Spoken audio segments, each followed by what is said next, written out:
Hello, everyone.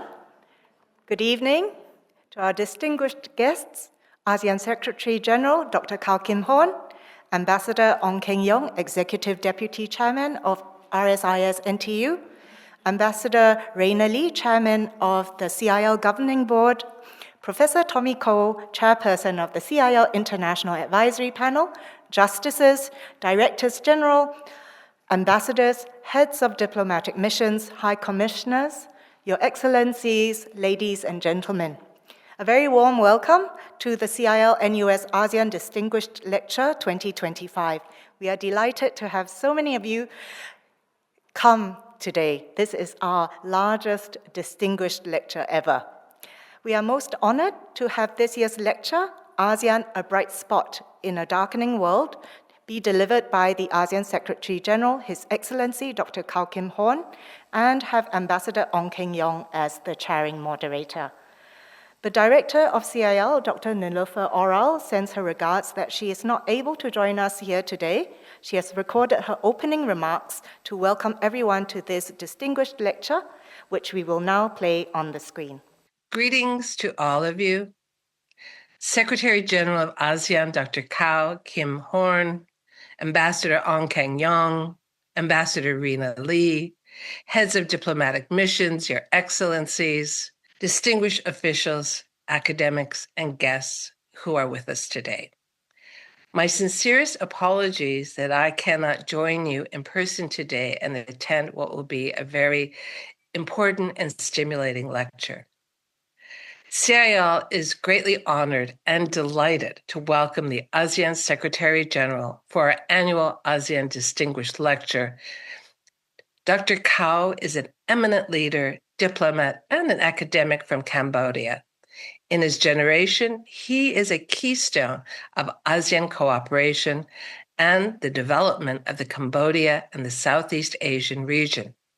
For over 2 decades, he has been involved in Cambodia's foreign policy in ASEAN fora, not least of all, Cambodia's representative in negotiations on the ASEAN Charter alongside our own Professor Tommy Koh, and now as Secretary General of ASEAN itself.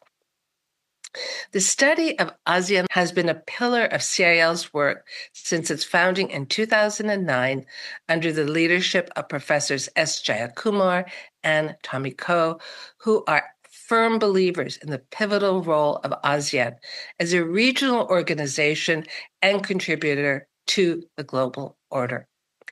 CIL continues to promote the recognition of ASEAN law and ASEAN's institutions as an important building block in the international legal system, which certainly deserves greater attention. Under our founding director, Professor Robert Beckman, the ASEAN Integration Through Law project was initiated in 2009, helmed by Professor Joseph Weiler and Professor Tan Hsien Lee.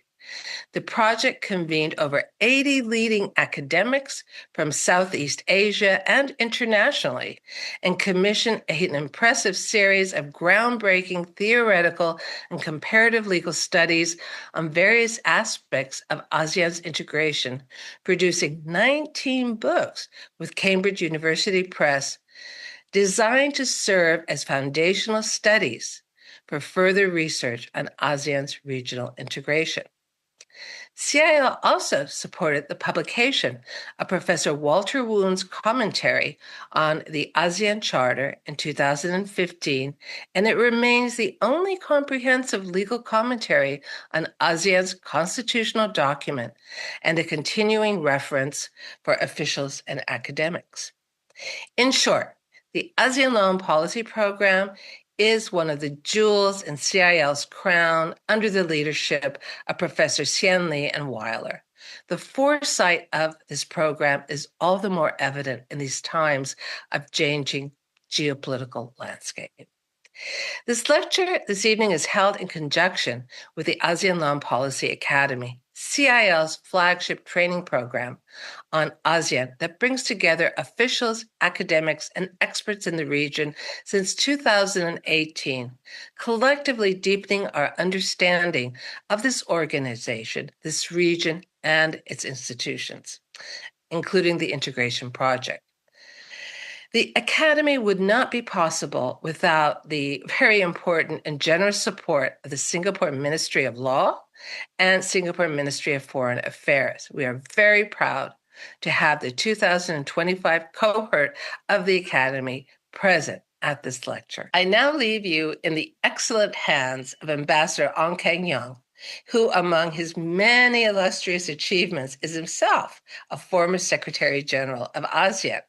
He is currently Ambassador at Large at the Ministry of Foreign Affairs of Singapore and Executive Deputy Chairman of the Rajaratnam School of Strategic and International Studies. We are also extremely proud and very fortunate to have him as a member of our governing board and always a great supporter of CIL. Ambassador Ong, please. Wow. Honestly, I have not spoken to a big crowd like this on ASEAN alone. Yeah, but today I'm not the speaker. I'm here just to make my current ASEAN boss even better. Yeah, he's really one of our best Secretary General we have in ASEAN, and I think with a bit of me stoking the fire under his feet, maybe he'll be better today. Anyway, you have heard what Dr. Nurifa have mentioned about Secretary General Kau Kim Hoorn. I don't think I need to say more. In case anyone need to know more, you have it in your attendance notice. Yeah. All I want to say is that I met Dr. Kau many years back at his university. Imagine University of Cambodia. Yeah, and it operates on what I would consider a shoestring budget. Yeah, but as he went along, it became more well-known, and over time, more and more supporters, both from Cambodia and outside Cambodia, came to assist him in his university program. So it was quite a logical choice on the part of the government of Cambodia to have a man like him take the job at the ASEAN Secretariat in Jakarta. But more importantly, he himself has always been following ASEAN issues. So I think he is really terribly qualified for this job. Today we are here to listen to him. Maybe I will let him say more about himself and the organization he is now stewarding. Yeah, hopefully we can become wiser after we listen to him. If not, you can fire all kind of questions at him later on. But I'm the fireman, so take pity on me. I only one fireman on the stage, so quite a lot of you here. So don't ask too many fury questions. Otherwise, we'll catch fire in this ballroom and then we'll be in trouble. So I think that will be how we will proceed. Yeah, if you all have no objection, yeah, especially all the lawyers here. I don't see any arms hand raised. So if you don't mind, Dr. Kau, I pass the floor back to you. And maybe you can make your statement, and then after that we can sit down and exchange notes with the audience. Okay? Welcome. Over to you, sir.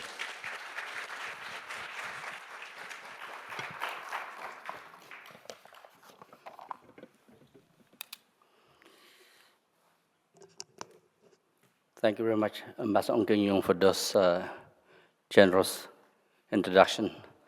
In fact, Ambassador Ong Keng Yong and I have been friends for a very long time.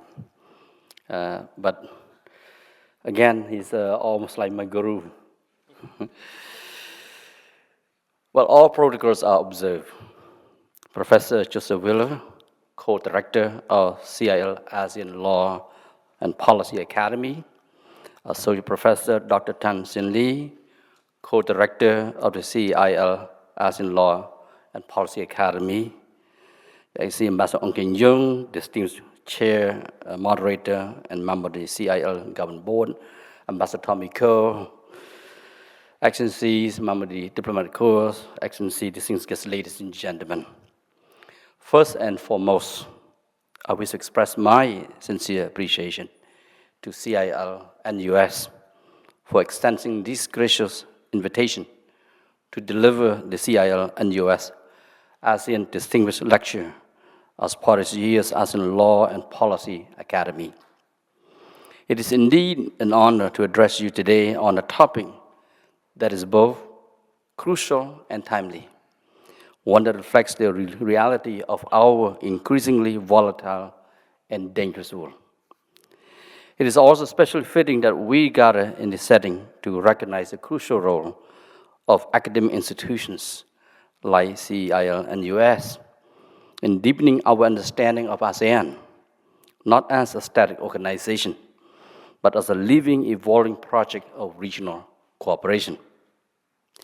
Informed scholarship, critical discourse, and rigorous legal thinking are essential to ensuring that ASEAN remains grounded in principle and responsive to change. Your engagement today, and of course also in the years to come, helps shape the intellectual foundations that keep ASEAN steady and progressing amid uncertainty and relevant in a rapidly changing world. Excellencies, ladies and gentlemen, today the global multilateral system, once the bedrock of international peace, stability, and cooperation, is buckling under the weight of intensifying geopolitical rivalry, economic fragmentation, unilateralism, and the resurgence of protectionism. These forces are eroding the very foundations of collective action. From climate change and pandemic preparedness to cybersecurity and sustainable development, our ability to mount coordinated responses through multilateral institutions is diminishing at a time when such cooperation is needed most. But more troubling is the creeping normalization of unilateralism and the selective application or outright dismissal of international law.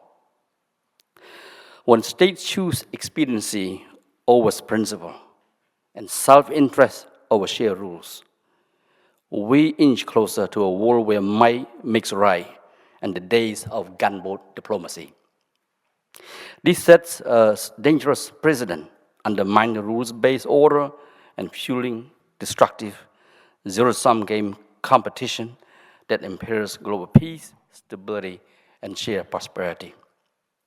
The breakdown in rules-based order has already manifested in troubling ways, from the ongoing war in Ukraine and the deepening and widening conflict in Gaza to protracted crises across Africa. These are not isolated flashpoints. Each confrontation chips away at the foundations of international law and order and heightens the increasing risk of wider conflagrations. Closer to home, the Indo-Pacific surface calm below belies deeper intensified fault lines. Far from receding, some regional tensions have sharpened amid the global erosion of diplomatic restraint and cultural peace. Persistent territorial disputes and simmering flashpoints could ignite with little warning and could spiral into full-scale confrontation if credible and timely efforts at prevention, management, and resolution are not in place. The recent flare-up along the Cambodia-Thailand border should serve as a sobering wake-up call. ASEAN is not insulated from the darkening global climate. We can neither afford complacency nor take peace for granted at this moment. Excellencies, ladies and gentlemen, our internal strains, including the protracted crisis in Myanmar and growing pressures as member states grapple with external tariffs and race to reposition themselves in shifting global supply chains, continue to test our unity, solidarity, cohesion, and credibility. History has taught us that peace is not a natural state of affairs. It is sustained by restraint, dialogue, diplomacy, and a sheer commitment to order. Today, we find ourselves at a perilous inflection point. The international order that has enabled decades of relative peace, stability, and prosperity is under siege from resurgent power politics, deepening mistrust, and the fraying of norms. The post-Cold War optimism that economic independence would reduce conflict or that multilateralism would secure lasting peace has given way to a harsher truth that peace and prosperity are neither inevitable nor self-sustaining. They demand constant vigilance, collective resolve, and the political will to uphold this principle that anchor the global community. Excellency, ladies and gentlemen, in this turbulent global context, ASEAN's journey stands as a profound testament to the tenacity required to make regionalism and multilateralism work.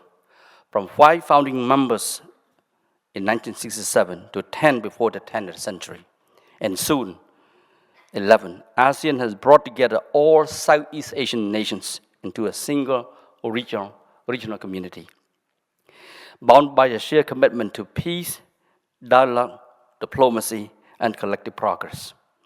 Born into a region scarred by war and ideological divide, ASEAN has transformed former front lines into open markets, suspicion into trust, confrontation into cooperation, and a fragmented region into a hub of diplomacy with global outreach. ASEAN has not merely weathered the test of history, it has evolved into a stabilizing force for regional peace, stability, and prosperity. Even at the height of Cold War polarization, ASEAN charted its own independent path, anchored by the 1971 Declaration of a Zone of Peace, Freedom, and Neutrality, or ZOFN, and the 1976 Treaty of Amity and Cooperation in South Asia, or what is known as the TAC.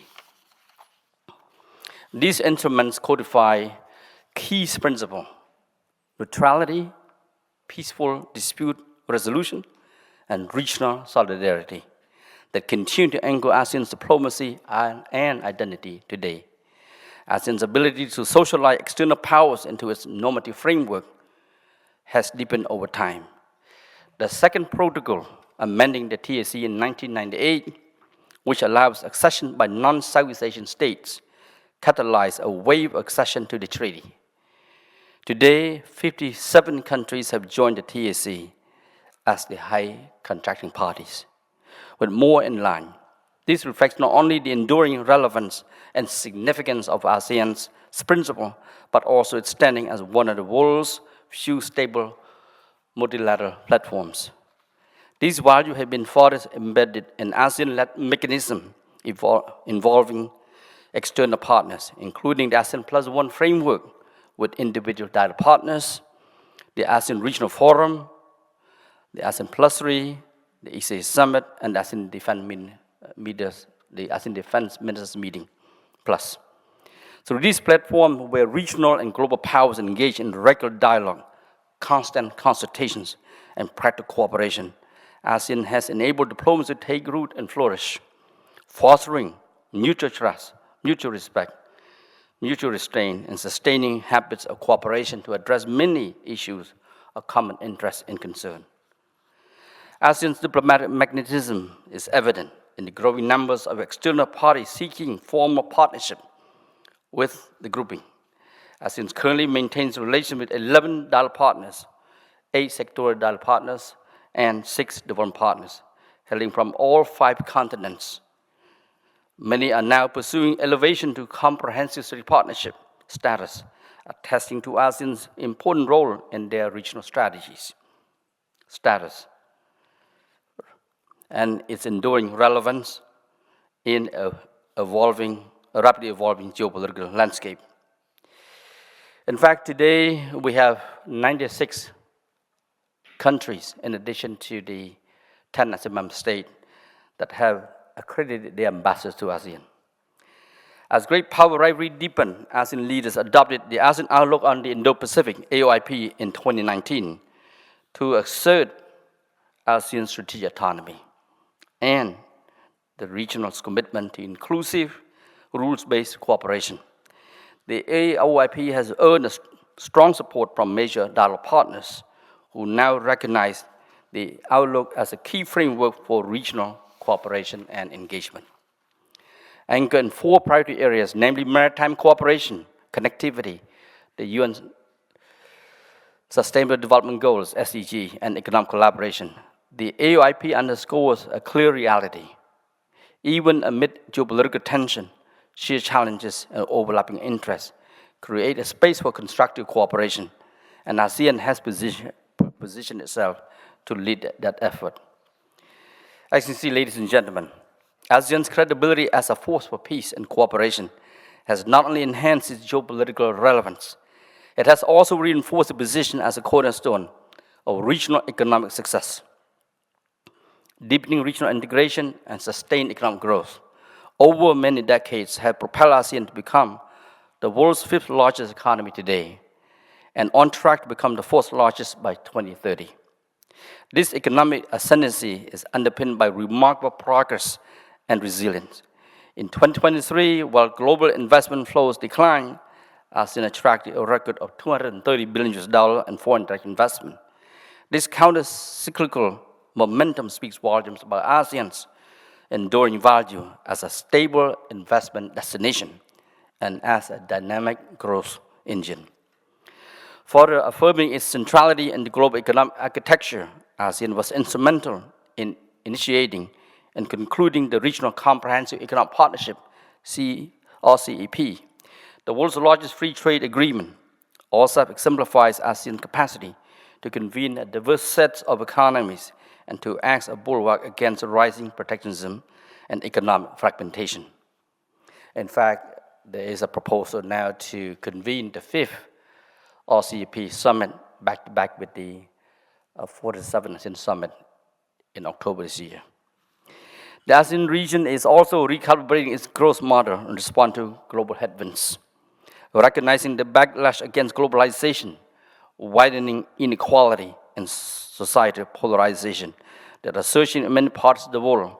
ASEAN is placing great emphasis on quality growth that is more inclusive, equitable, and sustainable. These mean empowering micro, small, and medium enterprises, SMEs, which form the backbone of ASEAN's economies and employ the vast majority of its workforce, while ensuring that women, youth, and other vulnerable groups are fully integrated into economic value chains. By investing in skill development, digitalization, and financial access, ASEAN is building more cohesive societies and durable engines of growth for the long term. As you can see, ladies and gentlemen, what explains ASEAN's ability to remain cohesive and relevant in an era of fractured order, freeing multilateralism and deepening global divides? At its core, ASEAN's strength lies not in military might or economic dominance, but in its commitment to a distinctive model of cooperation and collaboration, anchored in dialogue, diplomacy, pragmatism, and inclusion. These principles have enabled ASEAN to manage internal complexity while engaging external partners with confidence and credibility. These fundamentals, quiet diplomacy, consensus building, norm building, and mutual respect, remain ASEAN's greatest strategic asset in an age of uncertainty. Yet ASEAN does not rest on its past achievements. Our collective success is a constant endeavor, and ASEAN community building is always a work in progress. The region's ability to adapt, engage, and innovate will determine its future, and it is in this spirit that ASEAN has embarked on a forward-looking agenda, ASEAN 2045, Our Shared Future. Adopted by the leaders at the 46th ASEAN Summit in May of this year, ASEAN 2045, Our Shared Future is more than a vision. It is a commitment to long-term strategic thinking. For the first time in ASEAN's history, we have articulated a 20-year outlook that anticipates the global megatrends already reshaping the international system: technological disruption, demographic shifts, climate change, digital transformation, and geopolitical competition. These forces pose both risks and opportunities. ASEAN 2045 seeks not just to respond to them, but to harness them in shaping a dynamic, inclusive, and future-ready region.